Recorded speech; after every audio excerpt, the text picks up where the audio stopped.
بسم اللہ الرحمن الرحیم۔ شروع اللہ کے نام سے جو بہت ہی مہربان اور نہایت رحم کرنے والا ہے۔ بنی اسرائیل کی قوم ایک ایسی قوم تھی جس پر اللہ تبارک و تعالیٰ نے سب سے زیادہ انبیاء کرام بھیجے تاکہ یہ نبی اس بگڑی ہوئی قوم کو راہ راست پر لے آئیں۔ لیکن قوم بنی اسرائیل اس قدر گناہوں میں مبتلا تھی کہ اتنے زیادہ انبیاء ان کو راہ حق پر لانے کی کوشش کرتے رہے، لیکن یہ قوم اپنی ہٹ دھرمی اور ظلم و ستم سے باز نہ آئی اور اسی طرح گناہوں میں مبتلا رہی۔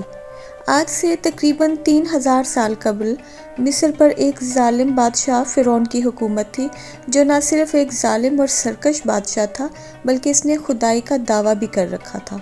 فرعون نے اپنی رعایا کو حکم دیا کہ اس کے سامنے سجدہ کرے، اور جو کوئی اسے سجدہ کرنے سے انکار کرتا وہ اس کا زندہ رہنا مشکل کر دیتا اور اس کو اذیت دے دے کر قتل کروا دیتا۔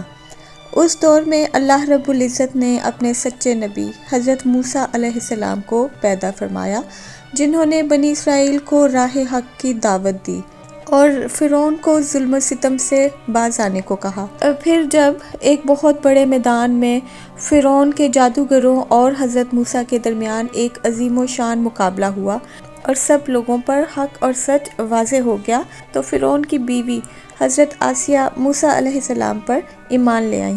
فرعون کے محل میں حضرت آسیہ کے علاوہ ایک اور بھی خاتون تھی جس نے حضرت موسیٰ علیہ السلام کی دعوت دین کو قبول کر لیا اور اس وحدہ لا شریک پر ایمان لے آئی۔ اس خاتون کا نام مشاطہ تھا۔ مشاطہ فرعون کے محل میں ایک خادمہ تھی۔ فرعون نے مشاطہ کو اپنی بیٹی کی خدمت کے لیے اور اس کے کام کاج کرنے کے لیے محل میں مامور کیا تھا۔ ایک دن وہ ملازمہ مشاطہ فرعون کی بیٹی کے بالوں میں کنگھی کر رہی تھی۔ کنگھی کرتے ہوئے اس کے ہاتھوں سے کنگھی گر پڑی تو وہ کنگھی اٹھانے لگی، بے ساختہ اس کے منہ سے نکلا بسم اللہ۔ اس پر شہزادی نے کہا، تو نے آج عجیب کلمہ بولا، رب تو میرا باپ فرعون ہے، تو پھر تو کس کا نام لے رہی ہے؟ تو مشاطہ نے جواب دیا کہ فرعون میرا رب نہیں، بلکہ میرا رب تو وہ ہے جو تیرا، میرا اور خود فرعون کا بھی رب ہے اور ہم سب کو روزی دیتا ہے، اور عبادت کے لائق صرف وہی ذات ہے۔ شہزادی نے کہا، کیا تو میرے باپ کے علاوہ بھی کسی اور کو اپنا رب مانتی ہے؟ تو مشاطہ نے جواب دیا، ہاں، ہم سب کا اور فرعون کا بھی رب ایک ہی ہے۔ شہزادی نے اس بات کی اطلاع اپنے باپ کو دے دی۔ فرعون یہ بات سن کر نہایت غضبناک ہو گیا اور اس نے اس کنیز کو اپنے دربار میں بلایا۔ جب وہ حاضر ہوئی تو فرعون نے پوچھا، کیا تو نے میرے سوا کسی اور کو اپنا رب مان لیا ہے؟ تو مشاطہ نے کہا، ہاں، میں تجھے رب نہیں مان سکتی، میرا اور تیرا رب وہ ہے جو یکتا ہے۔ یہ جواب سن کر فرعون حیران رہ گیا، اسے اپنی ملازمہ سے اتنے جرأت مندانہ جواب کی امید نہ تھی۔ فرعون نے سوچا کہ اس ملازمہ کو ایسی عبرتناک سزا دینی چاہیے کہ ایسی جرأت دوبارہ کوئی نہ کر سکے۔ فرعون نے اس خاتمہ کے بچوں کو دربار میں بلوانے کا حکم دیا۔ پھر فرعون نے سپاہیوں کو حکم دیا کہ ایک بہت بڑی دیگ میں تیل کھولایا جائے۔ جب تیل خوب گرم ہو گیا تو فرعون نے حکم دیا کہ اس عورت کے بچوں کو ایک ایک کر کے اس کھولتے ہوئے تیل میں ڈال دیا جائے۔ فرعون کا حکم سنتے ہی اس عورت کے پاؤں کے تلے سے زمین نکل گئی۔ خادمہ نے نہایت صبر اور استقامت سے کام لیا تو فرعون کے سپاہیوں نے مشاطہ کے ایک بچے کو پکڑا اور زبردستی اسے کھولتے ہوئے تیل کے پاس لے جانے لگے۔ وہ بچہ چیختے ہوئے کبھی اپنی ماں کو پکارتا، کبھی فرعون اور اس کے سپاہیوں سے رحم کی التجا کرتا۔ سپاہی اسے دھکیلتے ہوئے دیگ کے قریب لے گئے۔ خادمہ اپنے بچے کی طرف محبت بھری نظروں سے دیکھ رہی تھی۔ چند لمحوں میں اس کے بچے کو کھولتے ہوئے تیل میں پھینک دیا گیا اور چند ہی منٹوں میں اس معصوم بچے کی ہڈیاں اور جلد علیحدہ ہو گئیں۔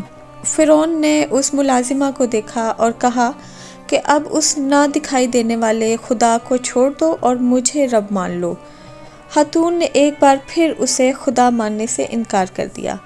اس کی دلیری اور ہمت کو دیکھ کر فرعون حیران رہ گیا اور تھوڑی دیر میں ہی اس کے سارے بچوں کو تیل میں ڈال کر ہلاک کر دیا گیا۔ اب سپاہی اس کے سب سے چھوٹے دودھ پیتے بچے کی طرف بڑھے جو ابھی شیر خوار تھا۔ جب سپاہیوں نے اس بچے کو چھینا تو بچے نے زور سے چیخ ماری۔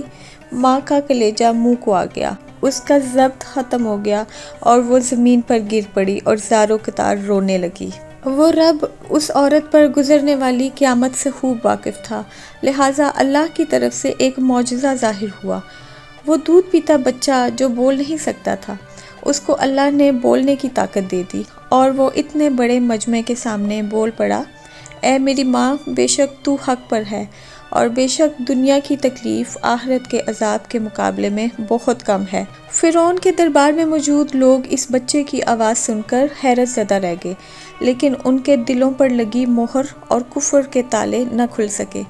چند لمحوں میں اس بچے کو بھی دیگ میں ڈال دیا گیا اور یہ معصوم بچہ بھی ہلاک ہو گیا۔ اپنی آنکھوں کے سامنے اپنے معصوم بچوں کو فرعون کے ظلم کا شکار بنتے دیکھنے کے بعد اس خاتمہ کا دل پھٹ پڑا۔ وہ چاہتی تو وہ اپنے معصوم بچوں کو اس دردناک عذاب سے بچا سکتی تھی، اسے بس فرعون کو خدا ماننا تھا، لیکن اسے یقین تھا کہ اس کے رب کے پاس اس کے لیے جو کچھ ہے وہ اس فانی دنیا سے کہیں زیادہ ہے۔ اب سپاہیوں نے اس خاتمہ کو پکڑا اور اس کو بھی دھکیلتے ہوئے دیگ کے پاس لے گئے۔ خاتمہ کے ذہن میں ایک بات آئی، اس نے فرعون کی طرف دیکھ کر کہا، رکو، میری ایک درخواست ہے۔ یہ سن کر فرعون کے دل میں ایک امید کی کرن پیدا ہوئی کہ ہو سکتا ہے مشاطہ سب کے سامنے مجھ پر ایمان لے آئے اور مجھے خدا ماننے لگے، لیکن فرعون کی امیدوں پر اس ٹائم پانی پھر گیا جب مشاطہ کہنے لگی کہ میں نے اتنے سال تمہاری اور تمہاری بیٹی کی خدمت کی ہے، میری خدمت کا ایک صلہ مجھے دینا کہ میرے مرنے کے بعد میری اور میرے بچوں کی ہڈیوں کو ایک ہی جگہ دفن کر دینا۔ فرعون نے کہا، تمہاری یہ خواہش بھی پوری کر دی جائے گی۔ اس کے بعد مشاطہ نے اپنی آنکھیں بند کر لیں اور اسے بھی اسی دیگ میں پھینک دیا گیا۔ اس واقعہ کے 2000 سال بعد نبی آخر الزماں محمد صلی اللہ علیہ وآلہ وسلم اس دنیا میں تشریف لائے۔ آپ کو معراج کے سفر پر لے جایا گیا۔ معراج کی رات نبی کریم صلی اللہ علیہ وآلہ وسلم جب براق پر سوار ہو کر بیت المقدس پہنچے تو آپ کو مصر کی طرف سے بہت عمدہ خوشبو آنے لگی۔ حضور صلی اللہ علیہ وآلہ وسلم نے جبرائیل سے پوچھا، اے جبرائیل، یہ خوشبو کیسی ہے؟ جبریل امین نے عرض کی، یا رسول اللہ، فرعون کی ایک خادمہ تھی جس نے ایمان کی خاطر اپنی اور اپنے بچوں کی قربانی دی تھی۔